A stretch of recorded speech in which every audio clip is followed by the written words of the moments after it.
मुझे अच्छी तरह याद है कि 1996 में जब मैं हैदराबाद से कराची में शिफ्ट हुआ था, तो शुरू में मुझे थोड़ी-सी परेशानी हुई थी, यानी जॉब हासिल करने में परेशानी का सामना करना पड़ा था। लेकिन अच्छी बात ये है कि 1 महीने की कोशिश के बाद बिल-आखिर मुझे एक फैक्ट्री में सुपरवाइज़र के तौर पे नाइट शिफ्ट में ड्यूटी या जॉब मिल चुकी थी। ये जो फैक्ट्री थी, ये कोरंगी इंडस्ट्रियल एरिया में मौजूद थी।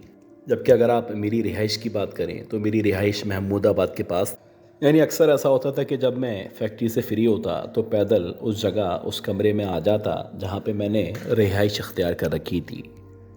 अब जो लोग इस एरिया के बारे में जानते हैं या जिनको कराची, कोरंगी के बारे में पता है या वहाँ के नाले, इंडस्ट्रियल एरिया के बारे में मालूमात हैं, तो उनको पता होगा कि अगर आप कोरंगी से ये जो कॉज़वे वाला रास्ता है उसको इख्तियार करें, या पहले भी आप इख्तियार किया करते थे, तो इस रास्ते के ज़रिए बआसानी महमूदाबाद की तरफ आया जा सकता है।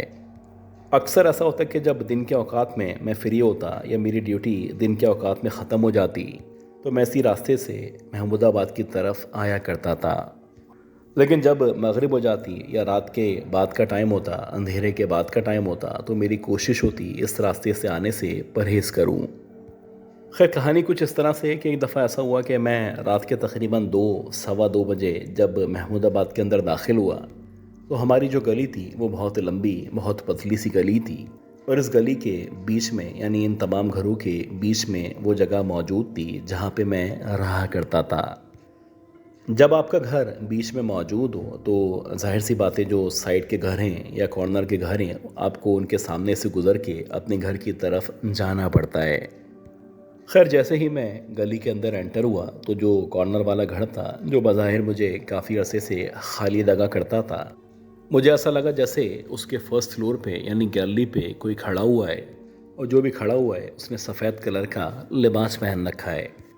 ज़ाहिर सी बात है, मैं नया नया इस शहर के अंदर आया था, और मैं नहीं चाहता था कि अगर कोई औरत, कोई लड़की वहाँ पे खड़ी हुई है, तो मैं नज़र उठा के उसकी तरफ देख भी सकूँ। अगर किसी को पता चल जाता, कोई देख लेता, तो पता नहीं क्या बात बन जाती, और हो सकता है मुझे इस इलाके को, इस जॉब को यहाँ से छोड़ के वापस अपने शहर जाना पड़ जाता। खैर, किस्सा मुख्तसर, कुछ सेकंड्स के बाद जब मैंने एक लम्हे के लिए या एक सेकंड के लिए उस घर की तरफ देखा, तो वाकई में एक औरत जो कि 40-45 साल के दरमियान होगी, कुछ अजीब से अंदाज में बालों को खोल के बड़ी बेबाकी के साथ फर्स्ट फ्लोर पे खड़ी हुई थी। और हैरानकुन बात ये थी कि इस अंधेरे में भी उसका जो चेहरा था वो बहुत ज़्यादा गोरा या पुरनूर दिखाई दे रहा था। अगले ही लम्हे मैंने अपनी निगाहों को नीचे की तरफ किया, और मैं सीधा उस तरफ चला गया जहाँ पे मुझे जाके सोना था। इसी तरह अगली रात हुआ, सेम टाइम पे जब मैं अपनी गली के अंदर एंटर हुआ, तो एंटर होते ही मुझे दोबारा से एहसास हुआ जैसे कोई वहाँ पे खड़ा हुआ है। और जब मुझे एहसास हुआ, तो उसके बाद जब मैंने ऊपर देखा, तो वाकई में वही लड़की, वही औरत वहाँ पे खड़ी हुई थी। और अजीब बात ये थी कि आज उसका जो लिबास था वो ऐसा लग रहा था जैसे उसने लाल कलर का कोई लिबास पहन रखा है। हैरानकुन बात ये थी कि उसकी जो आंखें थीं, ऐसा लग रहा था कि वो स्पार्क कर रही हैं, या उनके अंदर कोई इस तरह की कशिश या रोशनी मौजूद है जो बार बार मुझे उसकी तरफ मुतवज्जो कर रही है। खैर, मैंने उसको देखा, और देखने के बाद मैं आगे बढ़ता चला गया। अब इससे पहले मैं अपने घर के अंदर दाखिल होता, मैंने दोबारा से पलट के जब वहाँ पे, यानी उस फर्स्ट फ्लोर की तरफ देखना शुरू किया, तो अब जो मैं देख रहा था वो वाकई में जानबूझ के देख रहा था, और मैं जानना चाहता था ये लड़की इतनी रात में यहाँ पे खड़ी क्यों होती है। अजीब बात ये थी कि अब की बार जब मैंने उस फर्स्ट फ्लोर की तरफ देखा, तो अब वहाँ पे ना ही कोई लड़की मौजूद थी, ना ही किसी लड़की का नामो निशान मौजूद था। इसी तरह ये रात गुजरी, और रात गुजरने के बाद जब अगली सुबह हुई और मैं दोबारा से अपने ऑफिस गया, तो आज मुझे लग रहा था मेरी छुट्टी ज़रा जल्दी हो जाएगी और मैं दिन के औकात में ही वापस आ जाऊंगा। लेकिन कुछ काम की वजह से मुझे वहाँ पे रुकना पड़ा, और फिर निकलते निकलते रात के तकरीबन 11 साढ़े 11 बजे का टाइम हो चुका था। खैर, किस्सा मुख्तसर, जब मैं उस गली में, यानी अपनी गली में एंटर हुआ, तो सबसे पहले मेरी निगाह उस फर्स्ट फ्लोर के ऊपर पड़ी। तो हैरानकुन बात ये थी कि वो लड़की आज कुछ जवान सी लग रही थी, और ऐसा लग रहा था जैसे उसकी उम्र कुछ कम कर दी गई हो। लेकिन अजीब बात ये थी कि उसकी जो आंखें थीं, ऐसा लग रहा था कि वो ऊपर चढ़ी हुई हैं, कि उसकी आंखों का जो रंग है वो मुकम्मल तौर पे सफ़ेद सा दिखाई दे रहा था। ज़ाहिर सी बात है, मैं डिस्टेंस पे मौजूद था, तो मेरे लिए इसको कंफर्म करना ज़रा मुश्किल था। पहले लम्हे तो मुझे ऐसा लगा शायद मेरा वहम है, लेकिन आप यकीन करें कि कुछ देर के बाद जब मैंने जानबूझ के उसकी आंखों की तरफ देखा, तो वाकई में उसकी जो दोनों आंखें थीं, ऐसा लग रहा था दोनों की दोनों आंखें ऊपर चढ़ी हुई हैं। और अब की बार जब मैंने उसकी तरफ देखा तो उसके चेहरे पे एक शैतानी मुस्कुराहट मौजूद थी। आप यकीन करें कि मेरे ऊपर कुछ इस तरह की कपकपी तारी हो चुकी थी कि मेरे कदम चाहने के बावजूद भी ऐसा लग रहा था आगे नहीं बढ़ पा रहे हैं। मैं मुकम्मल तौर पे फ्रीज़ हो चुका था और अब मुझे लग रहा था मेरी बॉडी मज़ीद आगे बढ़ नहीं पाएगी। और ऐसा ही हुआ कि देखते ही देखते ऐसा लगा जैसे किसी ने दोनों हाथों और पाँव से मुझे पकड़ के रख दिया हो और मैं लाख कोशिश के बावजूद भी आगे नहीं बढ़ पा रहा था। अल्लाह जाने ये कैसी कैफियत थी, ये कैसा मेरे ऊपर असर था, ये कैसा जादू था कि मुझे मुकम्मल तौर पे पैरालाइज्ड कर दिया गया था और मैं लाख कोशिश के बावजूद वहाँ पे स्टक हो चुका था। खैर, अल्लाह जानता है कि देखते ही देखते मैंने दिल ही दिल में कुरानी आयत या सूरतों की तिलावत शुरू की। अब मुझे थोड़ा सा अंदाज़ा हो चुका था कि ये जो भी लड़की या औरत मुझे दिखाई दिया करती है, ये कोई नॉर्मल औरत या लड़की नहीं है। अच्छी बात ये थी कि जब मैंने कुरानी आयत या सूरतों की तिलावत करना शुरू की, तो आहिस्ता आहिस्ता करके ये जो भी हिसार था या जिस वजह से मैं वहाँ पे फंस चुका था, ये ख़त्म होना शुरू हुआ और कुछ देर के बाद मुझे अपनी बॉडी आज़ाद होती हुई महसूस होने लगी। अल्लाह जानता है कि मैं जैसे तैसे बिल आखिर वहाँ पे पहुँचा जहाँ पे मेरा कमरा मौजूद था और घर पहुँचते ही मुझे शदीद सर्दी का एहसास हो रहा था। देखते ही देखते मेरा जो जिस्म था ये बुखार के अंदर न सिर्फ तपना शुरू हो चुका था, बल्कि मेरे पूरे जिस्म में शदीद दर्द हो रहा था। ये तो अल्लाह भला करे कि हमारी गली का जो चौकीदार था, जो अक्सर रात में बल्कि दिन में भी मेरे पास चक्कर लगाया करता था, वो आया तो मैंने उसको सारी की सारी कैफियत बयान की। जब मैंने उसको सारी की सारी कैफियत बताई तो वो कहने लगा कि तुम्हें किस घर में एग्जैक्टली वो लड़की नज़र आई थी। तो जब मैंने उसको ये वाक़या बताया और उसको बताया कि मैंने उस लड़की को कहाँ पे देखा था, तो वो कहने लगा कि ये जो घर है ये पिछले 10-15 सालों से मुकम्मल तौर पे खाली है और इस घर में कोई इस तरह की लड़की या औरत नहीं रहा करती। तुमने भी शायद उसी मखलूक को देखा है जिस मखलूक को यहाँ के बहुत सारे नौजवान तुमसे पहले देख चुके हैं। यह सुनना था कि इसके बाद से मैंने उस रास्ते से न सिर्फ जाना आना ख़त्म कर दिया, बल्कि जब तक मैं उस इलाके में, उस मोहल्ले में, उस कमरे में रहा, मेरे अंदर इतनी हिम्मत भी मौजूद नहीं थी कि मैं नज़र उठा के उस लड़की या उस फर्स्ट फ्लोर की तरफ देख सकूं।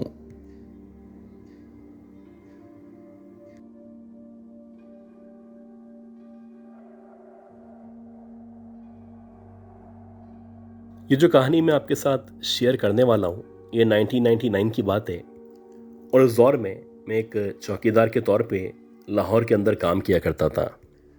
तो अक्सर ऐसा होता था कि जो मेरे ड्यूटी आवर्स थे वो रात के 8 बजे से सुबह के 6 बजे तक चला करते थे और बेसिकली मुझे एक बेंगलोर की या एक गेस्ट हाउस की हिफाजत करनी होती थी।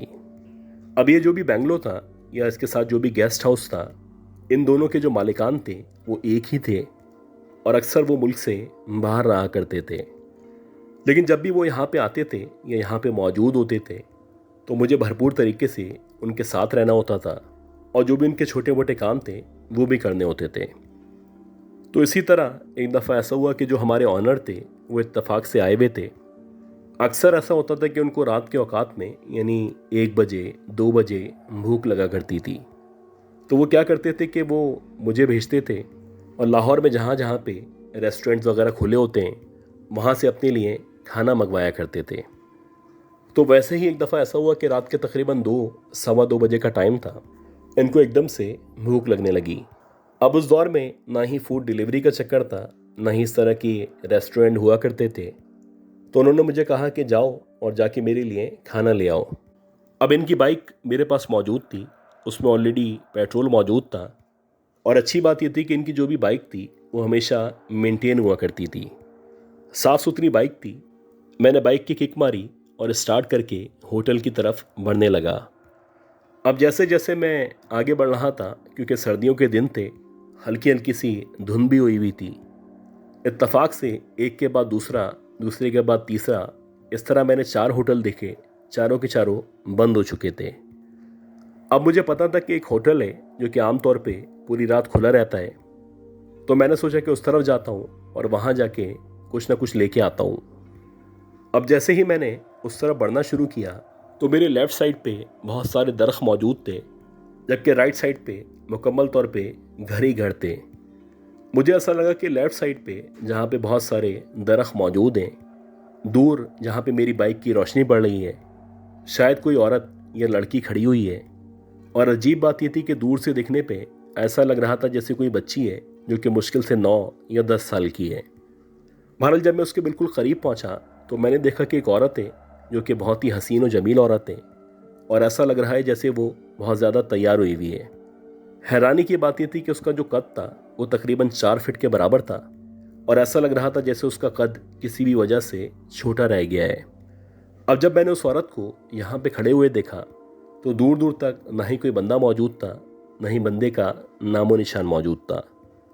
मैंने उससे पूछा कि आप इतनी रात में यहाँ पे क्या कर रही हैं? अगर आपको मेरी मदद की ज़रूरत है तो मुझे बताएं। अब ये सुनने के बाद वो जो भी औरत थी उसने कोई रिस्पॉन्स नहीं किया। मैंने उससे दोबारा से पूछा कि खैरियत तो है, अगर आपको कोई मदद चाहिए तो मुझे बता दें।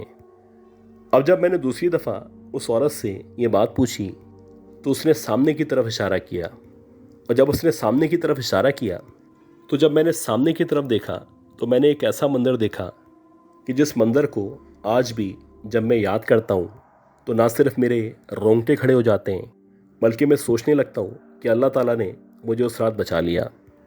मैंने देखा कि जैसी औरत मेरे बिल्कुल लेफ़्ट साइड पे मेरे बराबर में खड़ी हुई है, वैसे ही हूबहू उसकी ही हम शक्ल और वैसे ही एक औरत मेरे राइट साइड पे वहाँ पे खड़ी हुई है जहाँ से रोड शुरू होता है।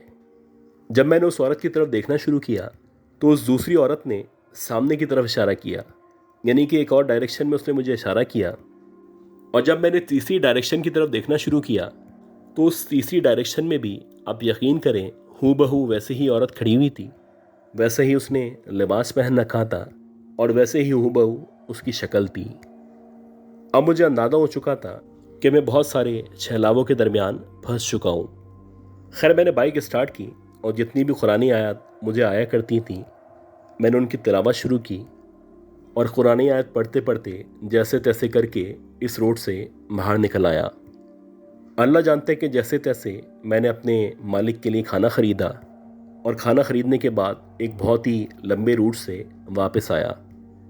जब मैं वापस अपनी उस जगह पे आया जहाँ पे मैं जॉब किया करता था तो मुझे उस दौरानिए में ही बुखार हो चुका था, और इस बुखार के बाद मुझे तकरीबन 10 या 11 दिन तक छुट्टी करनी पड़ी। कभी कभी आपकी ज़िंदगी में कुछ इस तरह के वाक़यात पेश आते हैं जिन पे यकीन करना या जिनको रिमाइंड करना आपके लिए किसी भी तरह खौफ से खाली नहीं होता। यह वाक़या भी मेरी ज़िंदगी का एक ऐसा वाक़या था कि जिसको आज भी जब मैं याद करता हूँ तो ना सिर्फ मेरे रोंगटे खड़े हो जाते हैं, बल्कि मैं कोशिश करता हूँ कि किसी भी तरह इस वाक़ये को वहम करार दे दूँ।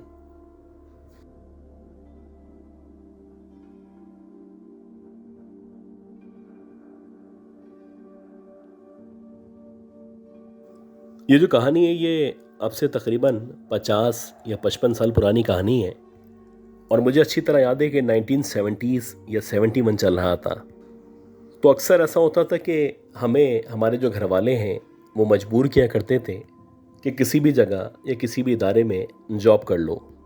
हालांकि जो हमारा वो टाइम था उस वक्त हमने मैट्रिक कंप्लीट किया था, लेकिन क्योंकि जो घर के हालात थे वो इस कदर नासाज थे कि अगर हम लोग कोई जॉब ना करते तो घर का जो भी गुजारा है वो मुश्किल हो जाता। खैर उन्हीं दिनों मुझे पता चला कि लाहौर का एक बहुत पुराना सिनेमा घर है और वहाँ पे कुछ वैकेंसीज़ मौजूद हैं। खैर जब मुझे पता चला तो मैंने वहाँ का जो भी मालिक था या जो भी एडमिन मैनेजर था उससे रब्ता किया। उससे कहा कि मैं यहाँ पे इस सिनेमा में जॉब करना चाहता हूँ। तो पहले तो वो कहने लगे कि भाई आपकी इतनी एज नहीं है, हम आपको अभी हायर नहीं कर सकते। लेकिन जब मैंने उनको फोर्स किया और मैंने उनसे रिक्वेस्ट की कि बराह मेहरबानी अगर हो सके तो मुझे रख लें, मेरे घर के जो हालात हैं वो ठीक नहीं हैं, तो बिला आखिर बार बार कोशिश करने से जो मालिक था उसके दिल में रहम आ गया और वो कहने लगा कि ठीक है कल से आप यहाँ पे आ जाएं, लेकिन आपको यहाँ पे नाइट जॉब करनी होगी।